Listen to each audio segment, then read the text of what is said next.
What's up, Tip Top? Hey, Alex. I forgot why I'm here. What's this all about? Oh. I'm sorry, guys. That happens when I walk in the kitchen all the time. I thought this might have been my Tuesday night AA meeting, but it might be.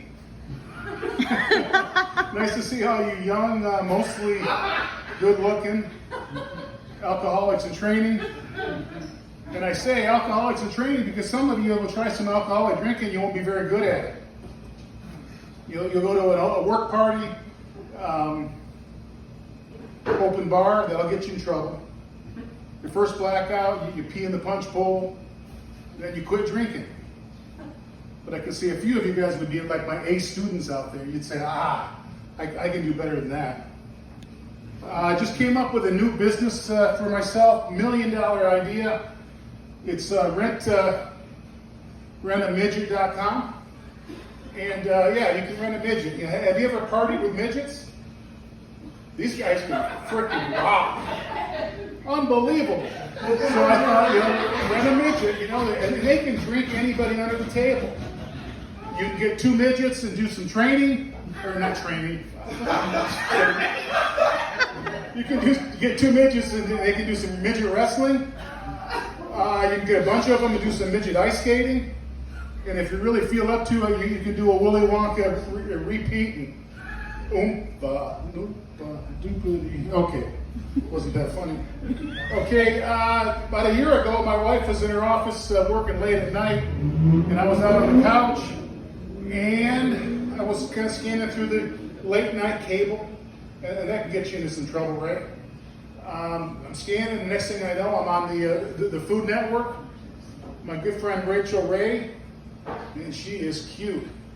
When Rachel starts to slather up that honey glazed salmon, I mean, who doesn't get a chubby, right?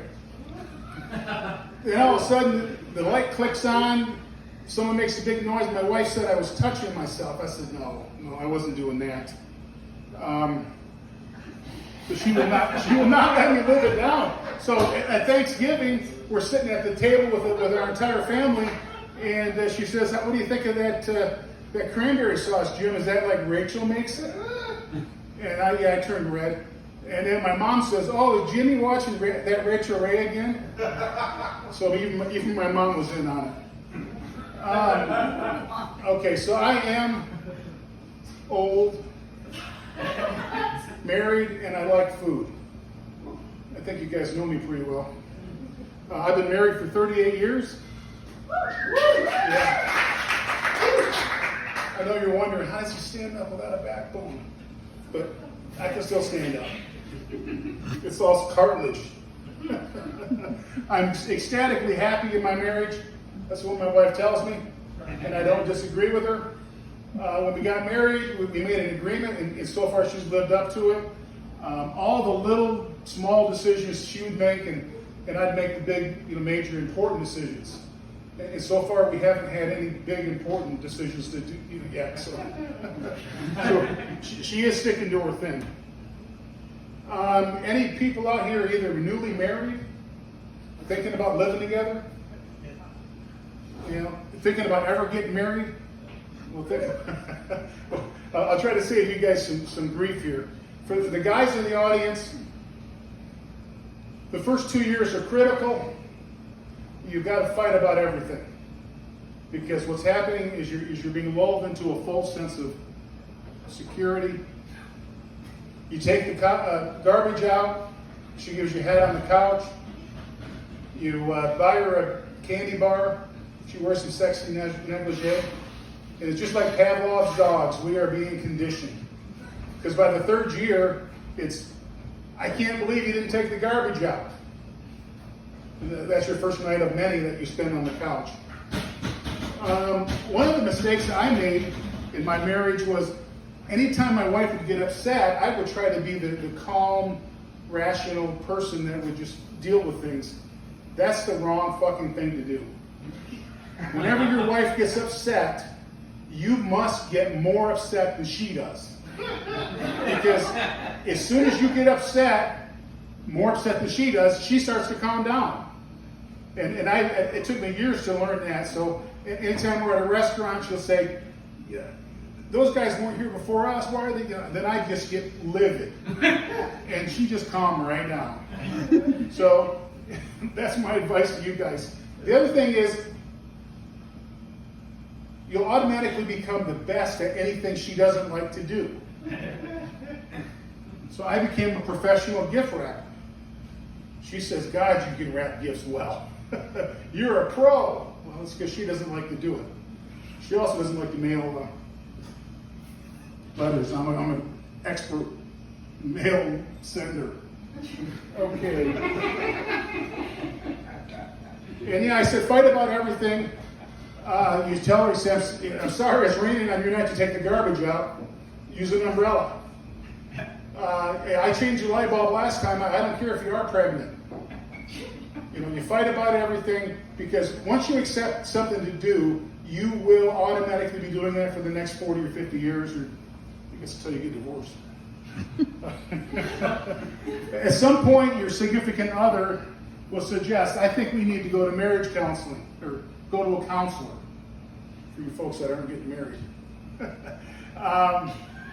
And at that point, you've got two choices. Either you get divorced or you kill yourself. And that's your two choices. Both of those would be preferable to marriage counseling.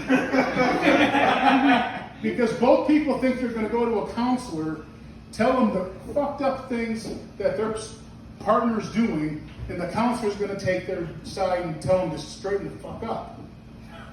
That's not how it works, because there is a prime directive that they learn in counseling school, is you don't take either party's side. So the counselor told me, well, how did you feel when she threw your cell phone in the sink because you wouldn't do the dishes? I said, you went to fucking college. Didn't I tell you what this is? How do I feel? How do you feel? And, okay. None of you guys have been to marriage counseling yet. It's really a screwed up process because you pay somebody $150 an hour to listen to you two argue, and you're more pissed off when you leave than when you showed up. Okay, so I'm going to break the guy code here for a minute here. Every guy in the audience here knows the size of his penis within a quarter inch, and that's not by accident. So if you go home tonight and you smell the end of the ruler, someone's taking a recent measurement. The other thing about guys is we love to fart, and we have favorite places to fart. So some of my old favorites used to be walking through first class as I board a plane. Screw those guys. Going up an escalator, great place to fart, and any place close to my wife's face. And yeah, that is a little passive aggressive. But, you know, they say 86% of men are passive aggressive. That's because 100% of women are aggressive. I do have a new favorite, and I'll be done. I went to go get some shoes sized. I'm sitting down at the chair. He's helping me with my shoes. And I feel this thing bubbling, and here it comes. I drop a little air biscuit. And if you can Google that, air biscuit is the synonym for a fart. And I can see the moment of impact as it hits his face. Boom! He gets up, partial gag, runs to the back room. And then he comes out, and I said, aren't you going to help me? He says, no, because we don't help farters.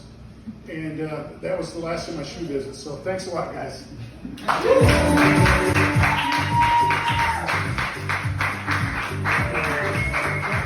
Jim Charles, everybody!